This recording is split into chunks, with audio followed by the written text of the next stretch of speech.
రాత్రి శ్రీలంక, పొద్దున్నే అమరావతి, సాయంత్రానికి ఢిల్లీ.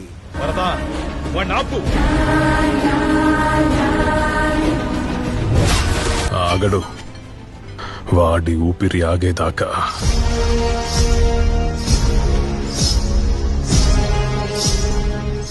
వీడు ఆగడు. ఇదే కదా అసలు డెడికేషన్ అంటే అంటూ సోషల్ మీడియాలో ప్రశంసల వర్షం కురిపిస్తున్న ఏపీ ప్రజలు. అసలు ఏం జరిగిందంటే, ఇండియా టీంపై ఉన్న అభిమానంతో శ్రీలంకలో జరిగిన ఇండియా వర్సెస్ పాకిస్తాన్ మ్యాచ్ చూడటానికి లోకేష్ గారు వెళ్లారు. మ్యాచ్ పూర్తయ్యేసరికి సమయం దాదాపు రాత్రి 10 గంటలు. కట్ చేస్తే మరుసటి ఉదయం ఎయిర్పోర్ట్ లో బిల్ గేట్స్ ను రిసీవ్ చేసుకోవడానికి తలుక్కున మెరిశారు.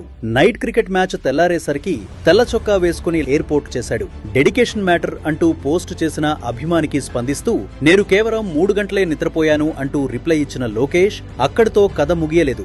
బిల్ గేట్స్ పర్యటన ముగిసిన వెంటనే మర్యాదపూర్వకంగా వీడ్కోలు చెప్పి నేరుగా ఢిల్లీకి చేరుకుని చార్లీ ఫాక్స్ట్రాట్ ఏవియేషన్ సర్వీసెస్ ప్రారంభ కార్యక్రమంలో పాల్గొన్నారు. ఇది చూసిన ఏపీ ప్రజలు, అప్పట్లో తండ్రి ఇప్పట్లో కొడుకు మా రాష్ట్రానికి వరంలా దొరికారు అంటూ ప్రశంసలు కురిపిస్తున్నారు.